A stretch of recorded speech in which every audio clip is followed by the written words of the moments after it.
بسم اللہ الرحمن الرحیم۔ پیارے امام حسین اور سفید کبوتر کا ایک ایسا واقعہ جس کو سن کر آپ کی آنکھوں میں آنسو آ جائیں گے۔ کبوتر کو لوگ بہت ہی محبت سے پالتے ہیں۔ آج کا واقعہ سننے کے بعد آپ کبوتر سے بے انتہا محبت کرنے لگو گے۔ واقعہ کچھ یوں ہے کہ ایک کبوتر اور حضرت امام حسین علیہ السلام کا 61 ہجری 10 محرم کے دن کربلا میں حضرت امام حسین علیہ السلام کا سر مبارک آپ کے بدن سے جدا کر دیا گیا۔ جب پیارے نبی محمد صلی اللہ تعالی علیہ وسلم کی شہزادی کو قید کر لیا گیا تو امام حسین علیہ السلام کے غم میں آسمان بھی برس برس کر رو رہا تھا۔ 10 محرم کو ایک سفید کبوتر کربلا کے میدان سے گزر رہا تھا۔ کبوتر نے دیکھا کہ کربلا کی تپتی ہوئی زمین پر رسول کے نواسے کا جسم مبارک تنہا پڑا ہے۔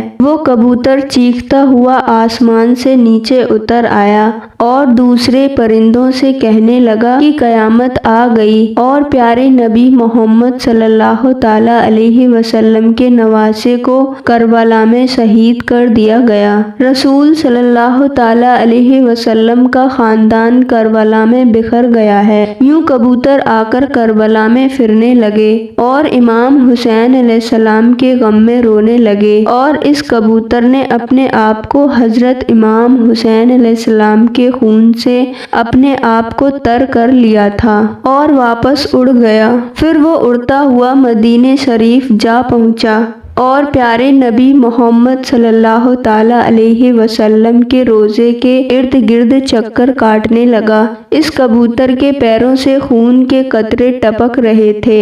مدینے کے لوگوں نے جب اس کبوتر کا حال دیکھا تو حیران اور پریشان ہو گئے۔ اس کے بعد جب ان لوگوں کو معلوم ہوا کہ کربلا میں حضرت امام حسین علیہ السلام کو شہید کر دیا گیا ہے، پھر معلوم ہوا کہ سفید کبوتر پیارے نبی رسول صلی اللہ تعالی علیہ وسلم کے روضے پر کیوں آیا تھا۔ کبوتر یہ پیغام دینے کے لیے آیا تھا کہ رسول کے نواسے کو بے دردی سے شہید کر دیا گیا ہے۔ اس لیے بزرگوں نے ارشاد فرمایا کہ دنیا میں جو سفید رنگ کا کبوتر ہے وہ اسی کبوتر کی نسل میں سے ہے۔ اللہ تبارک و تعالی نے ان کبوتروں میں اتنی شفا اور برکت رکھی ہے کہ تاریخ میں لکھا ہے کہ مدینے میں ایک گاؤں میں شیام یہودی تھا۔ اس کی ایک بیٹی تھی جو بہت ہی خوبصورت تھی۔ اس کو اچانک ہی باہر کا مرض ہو گیا جس کی وجہ سے اس کے ہاتھ پاؤں اور آنکھوں نے کام کرنا چھوڑ دیا۔ وہ لڑکی نابینا ہو گئی۔ اس لڑکی کو دیکھ کر اس کے رشتہ دار اور محلے کے لوگ اس سے شدید نفرت کرنے لگے۔ لوگ باتیں کرنے لگے کہ کہیں یہ مرض ہمیں نہ لگ جائے۔ وہ یہودی اپنی بیٹی کو لے کر اس شہر سے دور چلا گیا۔ ایک باغ میں جا کر اس نے اپنی رہائش کر لی۔ وہ یہودی سارا دن شہر میں کام کرتا اور واپس شام کو اپنی بیٹی کے پاس آ جاتا۔ ایک دن ایسا ہوا کہ وہ یہودی اپنے کام سے اتنا مصروف ہو گیا کہ وہ شام میں اپنی بیٹی کے پاس نہ آ سکا۔ لڑکی پریشان ہو گئی کہ اتنا وقت ہو گیا ہے اور میرا والد ابھی تک نہیں آیا۔ وہ اپنے والد کو ڈھونڈتی ہوئی ایک درخت کے نیچے جا پہنچی۔ لڑکی نے محسوس کیا کہ اس کے آس پاس ایک پرندے کی چیخ بھری آواز آ رہی ہے۔